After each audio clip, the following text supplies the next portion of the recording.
Alright, y'all. The question everybody wants to know.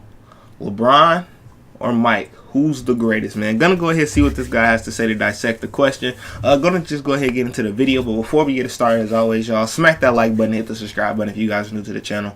Also, comment some more stuff you guys want to see me react to. And let me know what you guys think, man. Is Michael greater or is LeBron greater? You know, I'm going to have to go with Michael. LeBron's second right now. He could end first with a couple more rings. That's just how I feel. Link to B-Ball Breakdown and this video particularly in the description box down below if you guys want to check it out. Let's get it. And happy belated Mother's Day to everyone's mom.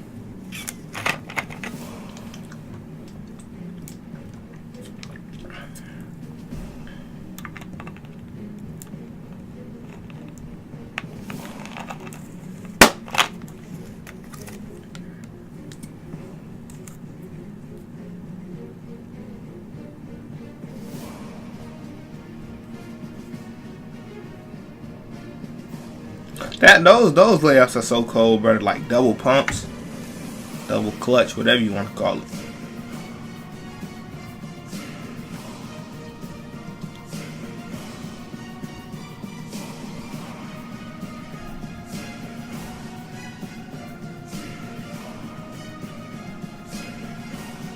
That was a nice no look. I ain't gonna need to sit here and lie, but then he baptized Jason Terry. We're talking about the pantheon of NBA greats. Without question, the conversation needs to start with Michael Jeffrey Jordan. Yeah. But coming up right behind Air Jordan is the king, LeBron James.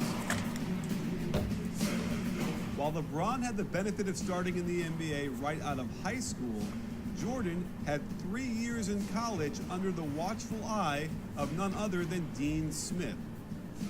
If we start with how they moved on the court, it becomes a difficult comparison. Shaq Diesel! While Michael seemed to defy gravity, LeBron simply ignored it. MJ seemed to bounce with an agility that few others had, as if his athletic explosion was too much to keep him earthbound. His quickness and this is true. With his first step was unparalleled. As that no one man, that looked nice. When LeBron do it too. One way, the burst of speed in another. LeBron's athletic ability was one of raw power, propelling his much bigger and stronger frame across time and space as if he was a black hole capable of swallowing you up and destroying your very soul. While LeBron had straight lines, he jumped over John Lucas. Strength to go over and through you, Michael could corner and spin and dip and clutch to either go around you. Yeah, Michael was more finesse. LeBron more power. Wait in the air until you descended before putting the ball in softly off the glass. A quick comparison of their career achievements shows remarkable similarities. Rookie of the Year? Check. All-NBA First Team? Check. PER? Check. Oh, wow. Games? Check. MVPs? Check. Where Michael separates himself is with defensive first team, steals, league scoring leader, and most importantly, titles. Rings. That's why I said, well, a couple more LeBron will be there. And assists, and will no doubt eclipse Michael in all-time scoring. These two players also had a battle of receding hairlines. At least Michael took it bald. Michael Jordan was one of the first players to simply shave his head. And it was such a smooth shave, it's almost like he traveled to the future to use Harry's razors. And you too can get a clean shave of both your face and your head if you go over to harrys.com/CoachNick. Really? The promo now? Really? The promo now? Are you serious? 5 blades and shaving. Wow. I use Harry's to shave, and it's the best shave. Wow, we really gonna keep this going. Head over to harrys.com/CoachNick and get your free trial set today. And now that we're acquainted with these two fellows, let's look at how they scored. Michael averaged over 30 points a game, primarily because scoring was always much more of his role than setting players up. This is true. Scoring average is close. Pippen was more set up. Yeah, he's still, yeah. While Jordan ran point guard for a short time and filled up the stat sheet with triple-doubles, LeBron has always been more of a pass-first player, which makes his prodigious scoring even more impressive. This is true. When looking LeBron drops straight it's a dimes. study in footwork. He used the hop a lot to bounce into his shot off the dribble and possessed a very mature post-up game almost from the start of his career. While he didn't stretch the floor to the three-point line, mainly because no one shot them in volume back then, he owned the mid-range game up to 22 feet. For the first half of his career, he'd take turns attacking the defense out of motion sets where he could use his speed to propel himself around screens and attack off the catch. And isolations out top where his layup package it was OP. As each make was more difficult than the last. When LeBron first came into the league out of high school, he scored much in the same way that Jordan did early on in their careers.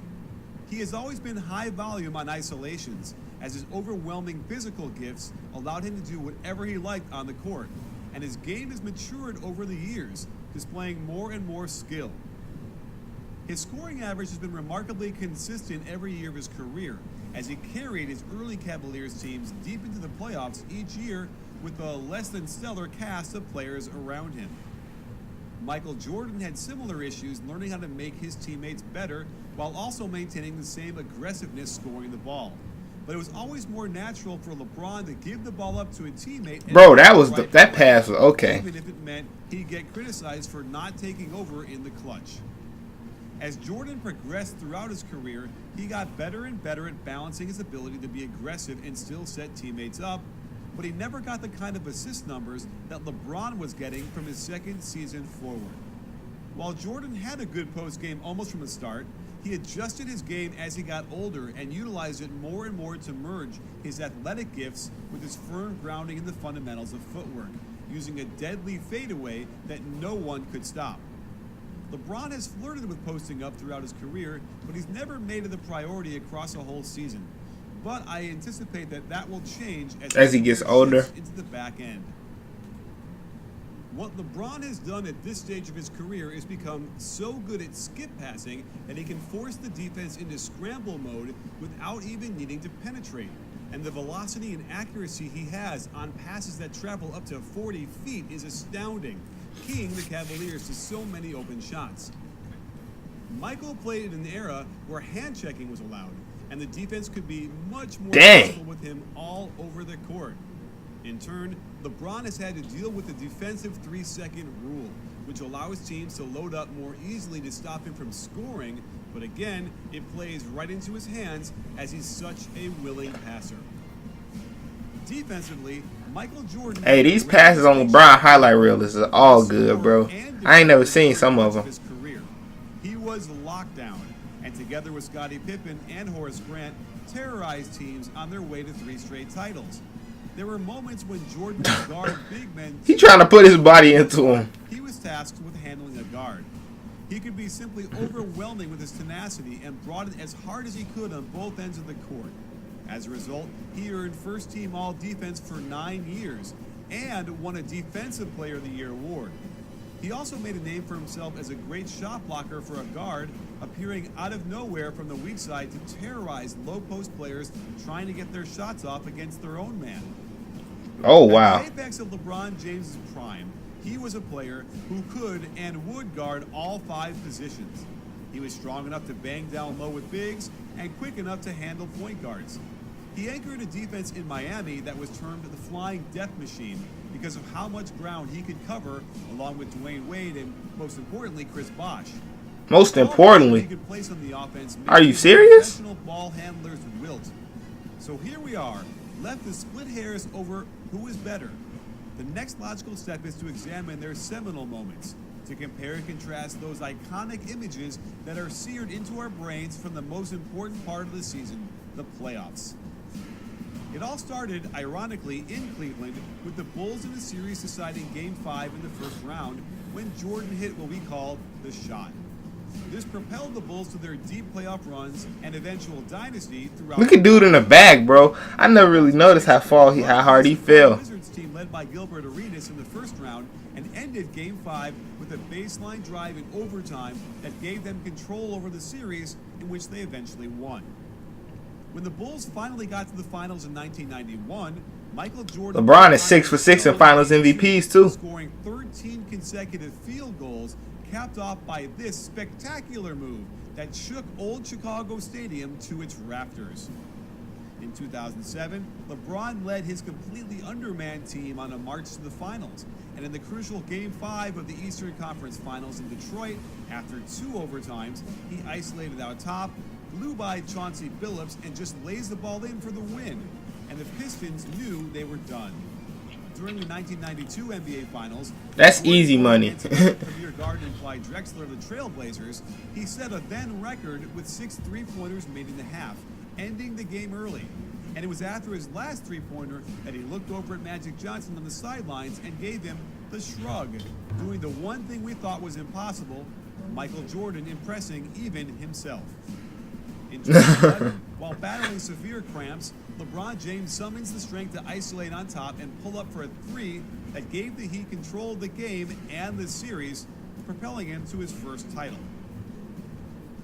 In 1993, on their way to the first of 2. I know Michael gonna win this, but still, he gonna win this category. But when he ended the Cavaliers season in the second round with a clean sweep with a jumper eerily similar to the first one. In 2013, the upstart Indiana Pacers gave the Heat all they can handle in a brutal 7-game series. And it was in Game 1 where things looked bleak. Down 1, only 2 seconds left, yet LeBron saved the day and the series with his eyes in the back of his head spin move for the lefty layup game winner. Without this win, who knows if the Heat get to the finals for the second title. In 1997, while battling the Utah Jazz, Michael Jordan was suffering from the flu, yet willed himself to score. Yeah, Michael gonna win this one. It's not even up for debate. Control of the series. But who can forget this iconic image of Scottie Pippen having to help him to the bench before he collapsed? In the 2013 finals, LeBron had 2 memorable moments where he ended Tiago Splitter's basketball life, never to return, with this insane block of a dunk attempt.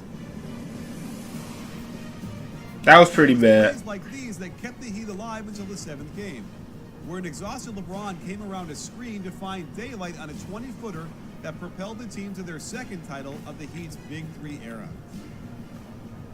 And that brings us to the 1998 Finals, when Michael Jordan fittingly cut out Utah's heart and ate it right in front of them, as he not only stole the ball from fellow Hall of Famer Karl Malone on an incredibly smart play, without a timeout, brought the ball down to the other side of the court, patiently waited for the clock to tick down, then sank the most iconic shot of his career, capping off a second three-peat for the Bulls and cementing Jordan's legacy in the pantheon of the NBA all-time. Yeah, that was nasty. That cross was nasty.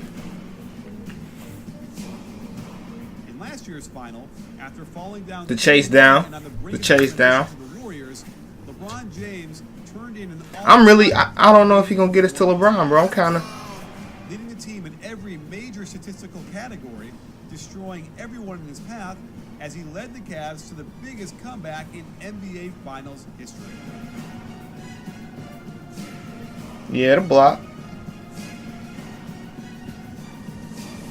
So in the end, this story is still slightly unfinished.